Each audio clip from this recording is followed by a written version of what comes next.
بسم اللہ الرحمن الرحیم۔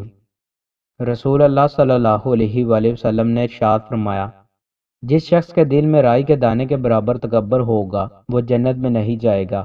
ایک آدمی نے عرض کیا، آدمی پسند کرتا ہے کہ اس کا لباس اور اس کے جوتے اچھے ہوں، کیا یہ بھی تکبر ہے؟ آپ صلی اللہ علیہ وآلہ وسلم نے فرمایا، بے شک اللہ صاحب جمال ہے اور وہ جمال کو پسند فرماتا ہے۔ تکبر سے مراد حق بات کو ٹھکرانا اور لوگوں کو حقیر جاننا ہے۔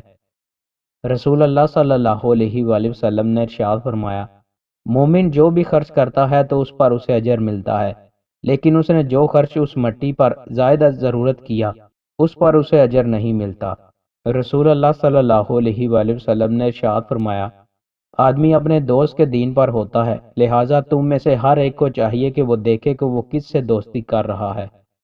رسول اللہ صلی اللہ علیہ وآلہ وسلم نے ارشاد فرمایا، اللہ نے آدم علیہ السلام کو پیدا فرمایا۔ جب انہیں پیدا فرمایا تو اللہ تعالیٰ نے ان کے دائیں کندھے پر مارا اور سفید اولاد کو نکالا جیسے چونٹیاں ہوں، اور اس نے ان کے بائیں کندھے پر مارا تو کالی اولاد نکالی جیسے کوئلہ ہو۔ تو اللہ نے ان کی دائیں طرف والوں کے متعلق فرمایا، یہ جنتی ہیں اور مجھے کوئی پرواہ نہیں، اور جو ان کے بائیں کندھے کی طرف تھے ان کے متعلق فرمایا، یہ جہنمی ہیں اور مجھے کوئی پرواہ نہیں۔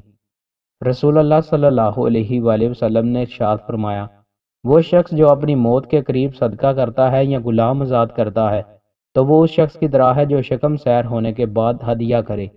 رسول اللہ صلی اللہ علیہ وآلہ وسلم نے ارشاد فرمایا، نیک مال کرنے میں جلدی کرو۔ علامات قیامت کے ظہور سے پہلے جو کہ 6 ہیں، دعاں، دجال، دابتۃ الارض اور سورج کا مغرب سے طلوع ہونا، نیز وہ عام فتنہ موت جو عام لوگوں کو ہلاک کر دے گا، اور خاص فتنہ جو تمہارے خاص کو فنا کر دے گا۔ رسول اللہ صلی اللہ علیہ وآلہ وسلم نے ارشاد فرمایا، روز قیامت ان لوگوں کو سب سے زیادہ سخت عذاب دیا جائے گا جو اللہ کی تخلیق میں اللہ سے مشابہت کرتے ہیں۔ رسول اللہ صلی اللہ علیہ وآلہ وسلم نے ارشاد فرمایا، جنت کے 8 دروازے ہیں، ان میں سے ایک دروازے کا نام الریان ہے، اس میں سے صرف روزہ دار ہی داخل ہوں گے۔ دوستوں، مزید اچھی ویڈیوز کے لیے ہمارے چینل کو سبسکرائب لازمی کریں۔ بہت شکریہ۔